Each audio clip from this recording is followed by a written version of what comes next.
Weesibe bbiri. Uterevu cyane program weesibe bbiri yatucha kubaganya birowoozo ku nsonga ezibadde mu ggwanga okusingira mu week eno ya Democratic Party onaku mu week eno yavaayo netutegeeza kati nti erese ekipya era ng'ekipya kyerese kyakubeera ng'egenda kubeera ng'eteekako eyali musajja waayo Erias Lukwago omulodi wa Kampala ali mu ntebe kati yalonde mu mwaka 2016 bamuteeka kati omuntu agenda okubeera nga amuvuganya. Ono simulala Joseph Mayanja oba Jose Chameleone gwe tuzze tulaba bangi gwe nyumirwa ennyimba ze ez'enjawulo ngero omuziki gwe abasinga mugwagala nnyo naye abasinga social media okusinga ddala ezitandise okubeera mu kiwukira nga baga nti omusajja ono Chameleone erinnya lyokka ly'owulira yandibanga neeno agenze kubeera nga akola nsimbi oba kubeera nga asigala mu mawulire engeri gy'alaba abayimbi banne bali ababiri be yatandika nabo Robert Kyagulanyi Ssentamu wa Bobi Wine ne Bebe Cool baludde nnyo mu mawulire abasane baga nti omusajja ono engeri gy'ayagala showbiz kizibu nnyo okulaba nti ababiri bali basigala nga bamutwalako the press space. Kati wetwagala okwebuliza Jose Chameleone serious and what does this mean okubeera nga avuddeyo tubadde tumanyi musajja wa National Resistance Movement yagenda mutubonga naawe n'ayimba naye kyatubuuseeko kutugamba nti eri yali agenze kukola nsimbi president yamuyita lwalinnya lye kumuwanguza kalulu asindike ekigali kye kigende. Mu studios nkyalina muzeyi Daniel Kaziwe bangi mumanyi nga Ragadis akole Samuel Kasozi bangi mwagalanya na ICCA via the YouTube comments nze era naafuna akademya kuba nsoma muzeyi Ragadi kyenjagala tutegeere oludde nnyo n'omukulu ono industry ogitegeera nnyo Jose Chameleone yani when it comes to politics now who is Jose Chameleone the political side of him? No, the funny thing, it is when you come on political analysis to analyze a person. Because politics wa Uganda are false. Politics wa Uganda botunuli abantu bonna abalondeddwa n'ebikibe bakoledde abantu. Bobadde dango lina memory onyiga bunyizi. Nti abantu sometimes baba babeera fed up ne bagamba katumalega oyo akalulwe tutunakyakola. But what I'm trying to tell you is, let us first analyze. Omuntu gwe tugenda okulonda yani. Omuntu gwe tugenda okulonda akola ki? Nga sibya kuwalana, sibya kupima muntu. Because our problem is, MP bangi olwaleero abali mu parliament nga tasobola na kuteesa kiteeso kizimba luzzi ku kyalo Java. Nenga MP abantu bakola ki? Bamulonda. Chokola bannayuganda bambi abalonda olusagenda nagamba nze nina fed up abantu abali mu race bonna sibategera twali agenda kunnyamba. Then abalala n'otunula abantu balonda Lukwago sagala muvuma sagala mujerega sagala muvolonga wabiki. Bwe bamulonda abantu abo wansi bana bannevugira boda babatembeyi nawe kituuka ekyo kugamba nti kujja abantu abo mu makomera oba kuboogererayo talabika bamulonda bennyini ate be batalonda be balwana abantu bakole ki bawone ebizibu wala bene byaboda byembaddeko nga nyamba boda bave ku mubuzibu bwe babaddemo bafuneyo ku kasenta akassako zina biki sinti nali ndi mu campaign nali nda ebintu bye nali njagala okukola nga nina a way I can do it bana abantu benfunide sente za sako sinti njagala kalulu no abantu waliwo embeera abantu gye balimu mu Uganda ekabya amaziga nenga abantu abakulembeze bo bagamba nze singa mmala okuvuga mu myaka gyange ginesa tukati mulipuli ejjere ebiri ekisigadde akalulu kajja atandika okugula ambulance bameka banagenda mu ambulance eyo bameka banaafa ambulance batwala ba mu ddwaliro bakikola kulaga abantu nti balina kye bakoze nenga tebakoledde bantu.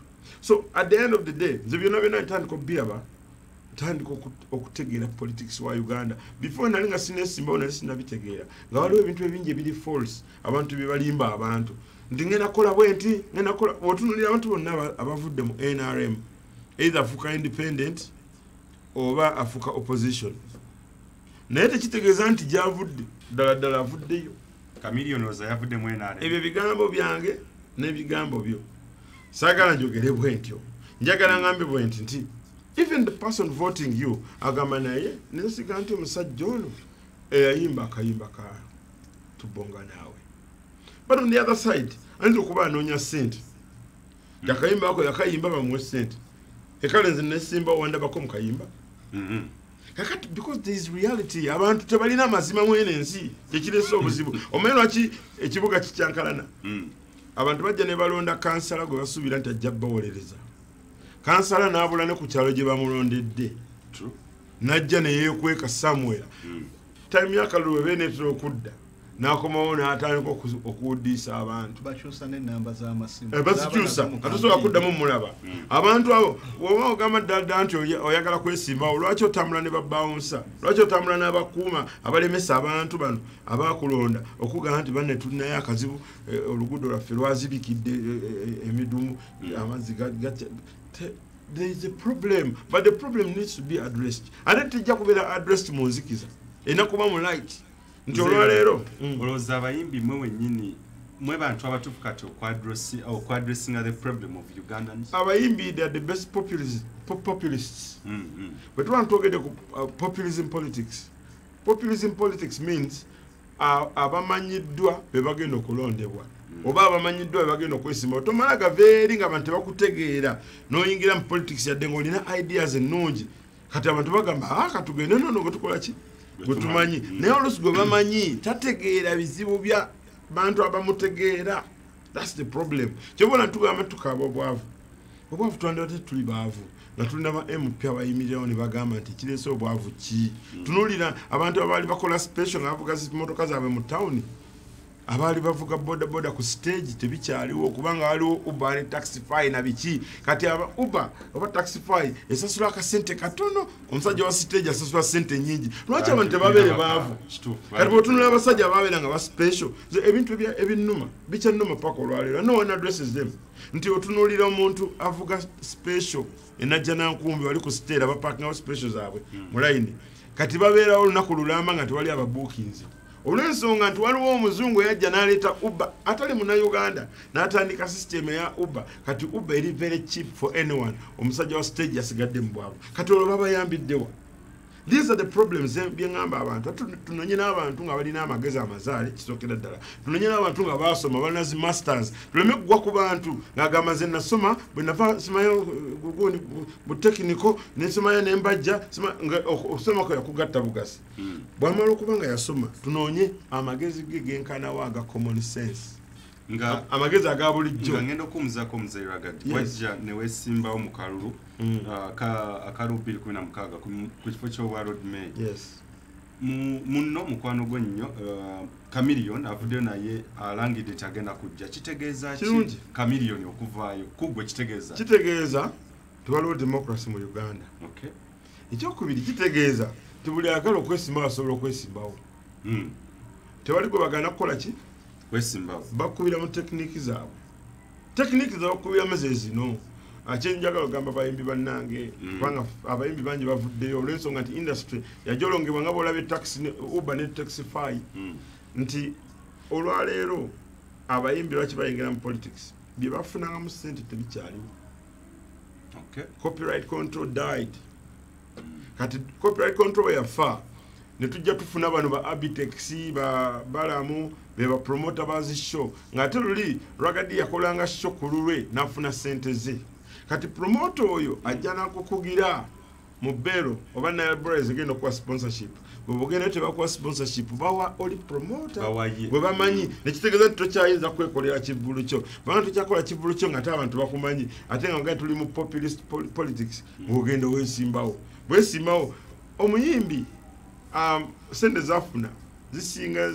eza minister ne mpingo bagasi baba okola weekend yemunga nkoze kivulu kyange kirungi ne mfuna 15 okumala mwezi mfunye milioni zange nga 7 mu nazije ko byonna kati mbasimanyi ona alinze ka 2.5 ne kati bagenda okutunanga byonna bifudde tebiriwo baga katwesimbe we are popular ne waliwo okubeera popular sagala kuvuluga bayimbi kwandize ndi muyimbi waliwo okubeera popular nga amagezi aga politics tokola ki togalina amagezi aga politics ge magezi agayinza okujja abantu mu bwavu politics means how are you going to lead these people osobola okujja abantu mu bwavu n'obafuula medium si bagagga ne bafuule medium naye oyinza bakibuuza muganda nga sijja mwogera mannya naye nga tasobola kwogerayo policy emu jagenda okugamba nti if I am to help people tutandike na bulimi.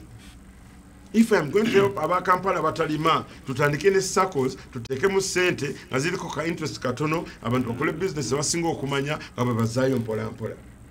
because it is about omanye n'ensiro ky'abantu bagala zimanyi obukulembeze biki because abantu balaba bali ku kisenge tebalina ssente banoonya omukulembeze anaaba wa step efuna ssente kati olwojja okwogera kugenda okuleeta ssente ng'owekizimbe asaba mu ddoola ate ng'ebintu abantu babitunda mu shiringi kakati ow'ekizimbe naye akugamba interest ya banka nnene singa mugisalako kyekintekesa mu ddoola bwe musalako interest nange nja kukkiriza ssente za bulijjo. That's the problem.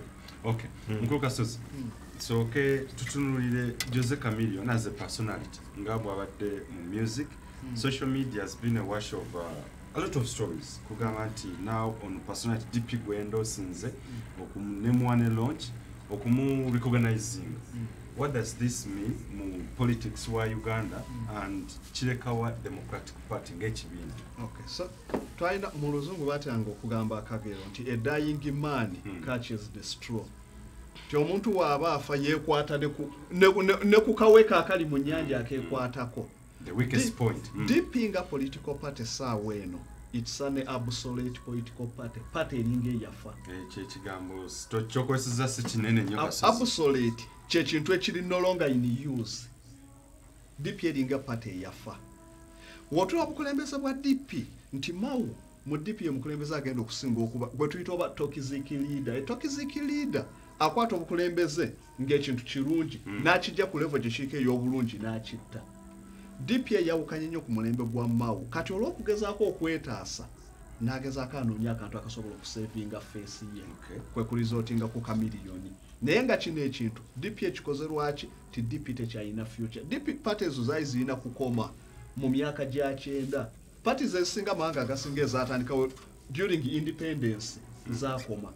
In Nigeria wonolaba the National Party for Nigeria and Cameroon zaakoma zaani zaakoma. So baali tebalina idea sobola kubasaza across the ocean tuve ku regime eno tudde ku But ANC is still in existence. Ani? ANC. ANC is very recent. ANC.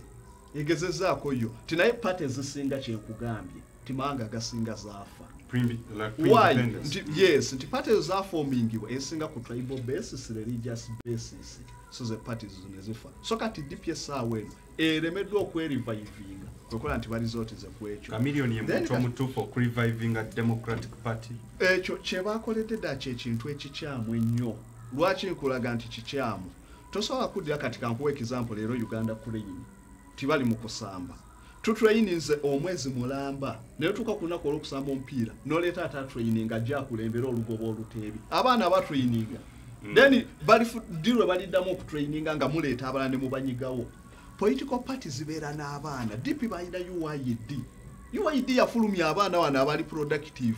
NRM ng'erina UIM bamuwanga lutaya baani abaana bavudde mu structure za party. Batuuse we baali kwatiddwa obukulembeze bakwata ebifo mawu ogugumuka eri ojokiwa omuntu atabangana ku political party. Osobola otya okuddira abaana abasomye obwafaaza baba batuuka ekiseera bakwata obwakadina bakwata omukulu w'ekigo waaki then nojja kubanga oli abadde masheeke mu basiraamu watutumu nojja n'omuwa obukulu obalira amagezi. So, imagine the situation yeyo nga osomye obwafaaza mujje mukule mu mitendera omale mujenga mulinya muba mutuuka ekiseera kyolokubona abadde musiraamu w'amaanyi ng'atukuba ng'akuba okulya embiza akwogerera bubi nnyo kati akkirizo jirya kakali tukutadde. So okanya ne mwami Ragadi this politics of populism. Ragadi ayogedde ensonga mbadde sofunangako kuba na Ragadi naye atankyusisiza dimension mbadde nina bias ku bayimbi. Why? Togamba nti naye mbadde mulinako bias era mbadde manyenda kulwanagana Ragadi mu studio wano.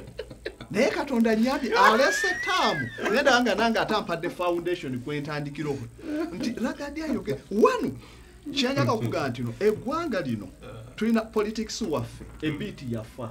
Why? Ti democracy manga gonna agenda okujja abantu balina okuba nga bali purified. Todira mwana akyakwekweya yeyambula empale n'omuwa freedom. Omwana oba olina omucontrollinga. Naye ti President Museveni yaleeta democracy. Abantu ne twagala nnyo democracy. Ne tukulira mu democracy azaala kye bayita populism. Abakulembeze abafu bajja mu bukulembeze. Mu politics tukiyita coat tailing. Tino enswere yingira mu office ku boss nga naye yonna afuula okuba boosi w'amaanyi enswera nejjira kuli democracy ayingiza abakulembeze abanafu mu bukulembeze. That is populism. Ti omukulembeze ajja olw'okuba ali popular n'apiiringa ku bantu n'abasanyusa n'atyabula amazina n'ayawula n'akola ki najja kukule be bayimbi bwe badde bajjira wonna naye lagadde ampadde ekyenjawulo nti ndabye reasoning namu populism. Abakulembeze abali rational yes sinza nje okusalirawo abantu naye sofa kube n'akawulira he's a rational leader reasoning nnungiko njagadde kuba yimbi kakati ekizibu nekyakye tufunye it's bandwagon effect. Abasoma economics bamanyi bayita bandwagon effect.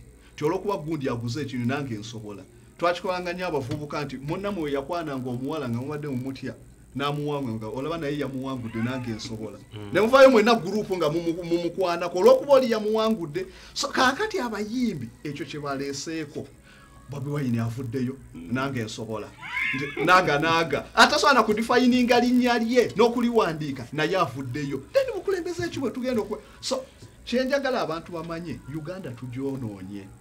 Mu byobufuzi eriyo kye bayita kakistocracy.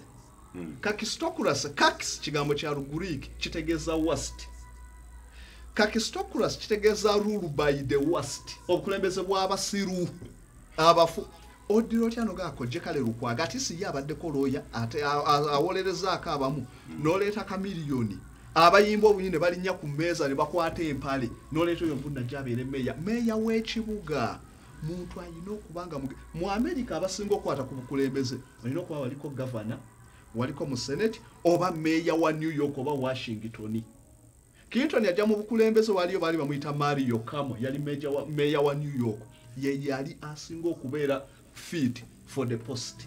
So kakati omuntu meya ali ku level y'okubeera ne president ngoleta kamiliyoni atayinamu na idea ya politics. Definitely that's a kakistocracy. Tumanya tutya nti kamiliyoni tuyinza abasinga bayinza okubanga bamujjajinga essaawa eno ogenda kumanya otya nti kamiliyoni tomorrow bencha ayinza okutula n'akyuka n'otula n'owuliza idea zayina anti yes so far kuwe yavuddeyo okwogera yagambye ekisinga okumuleeta ekizibu mu Kampala kya kasasiro agenda kisolofinga atya yayogeddeko konti ngenda kikola bwe. So batugamba nti an idea is judged by how it works. So tunyonyola ogenda kikola otya then wobanga ogenda kikola olaba n'omuntu akwana omuwala akiri amuwaayo kaswiti nga atandika omukwana tolinda kumala kumutuusa wooli okwomuwe ku kasasiro wache yali akikola nti ku kyalo kyange nze nakuŋŋaanyako kasasiro tunapuruvinga tutya nti osobola n'omuntu akwana omuwala akiri okwata kaswiti n'okamuwa nogambe nkyanja mugambako naye kano kakagende kiki yali akozeeko ko mu politics. So bantu tukita conspiracy to capture power naje nalimbalimba abantu ngenda kola kyo lagadde kyayogeddeko tyowofuzi bwa wano bulimu okulimba nze kanyongereko n'ekira ayogedde ebintu bisatu kyovala lagadde mwagadde mbadde nina perspective ndakulagadde kanyongereko ekyakubyoyogedde ebisatu ekyonoyo politics wano ignorance.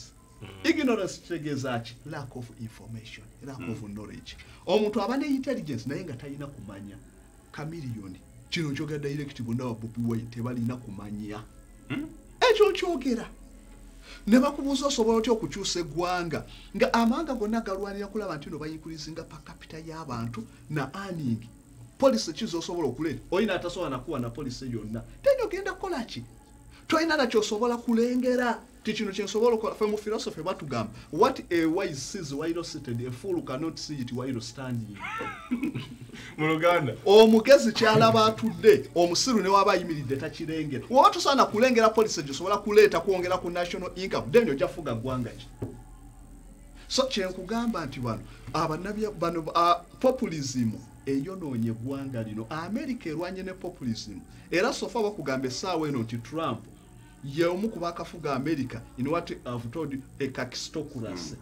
Trump government yebadde omuntu atukokola statement recently naga nti batandika we bali balwana mu American Revolution 1777 bawamba ebisawe by'ennyonyi 26 ate nagamba ennyonyi zatandika okukola 1999 oyina amagezi ntino nagenda okuwasa mukyala wange akaana kaffe twali twakazaala dda nga tewamuwasa wamulepinga bulepinzi bifunga tuni so kyekugaya tino okuleeta abakulembeze abakulembeze abatalina ku reasoning tosobola kujja lukwago n'oleeta ka miliyoni njega tutunuulire ensonga ya ignorance gyogeddeko bakulembeze abantu bangi bacomplaining nti even Ugandans ne President Museveni mutwalira yagenda okujja ku bukulembeze yekanga bwekanze nga abufunye naye nga naye teyali fit DP ignorance sagala like I'll be open with this like Norbert Mao basinga bamutwalanga intellectual wetula naye you get interactions with him owulira ddala omuntu alina future mu ngalo z'eggwanga ng'agirina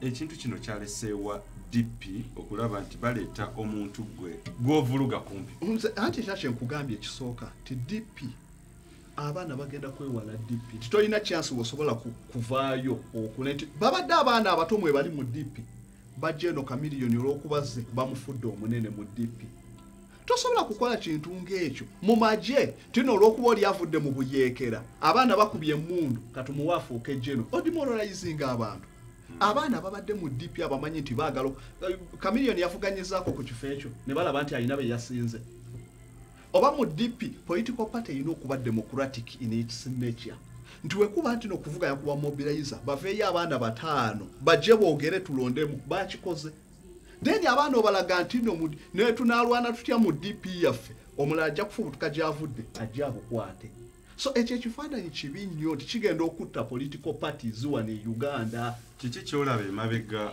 w'ekintu kino ekyalo ekyo biki byolaba emabega what's behind okay so kyekugambye kino kyonna ti DP olw'okuba teyina achievement bagezaako okwetaasa mu bantu okusevinga face yaabwe kyekyo kyokka kye bagezezzaako naye neekira nti DP kyekugambye nti party yafadda DP wotuna kye bayita oba nga Chichen refuse buli bye bajja mu fumbiro bayiwa kasasiro wa DP buli alemye avudde mu party bakaluba omaze okugwa then obamaze nayaze mugundi bamaze okukuba kubwe mupi naye olwamazaze anoonyawo waafiirayo n'otunya Abedi Bwanika ayina political party namba eyiye political party ya Abedi toyinayo omuntu mulala yenna gwe wamanyako tinali mu political party wabula obusatu bwa Abedi Bwanika naye ye political party ye olemeddwa political party efudde aze yegase ku DP namwe muwero kaminze ali eyo talina na achievement yonna wabula be bali wali abawero kaminga party yate eri kuki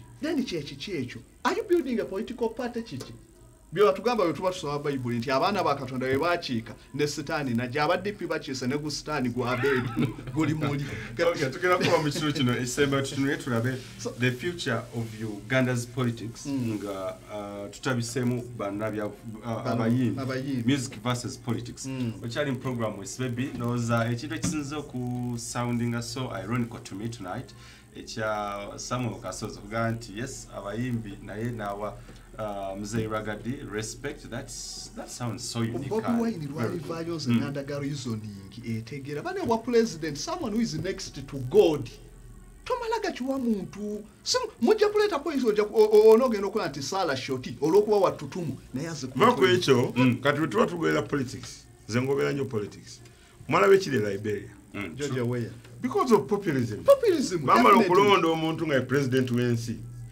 amalwaliro enguudo ne church n'amakanisa n'emizikiti jagala olunaku lumu katutandikira mu program ekitundu ekisembayo tova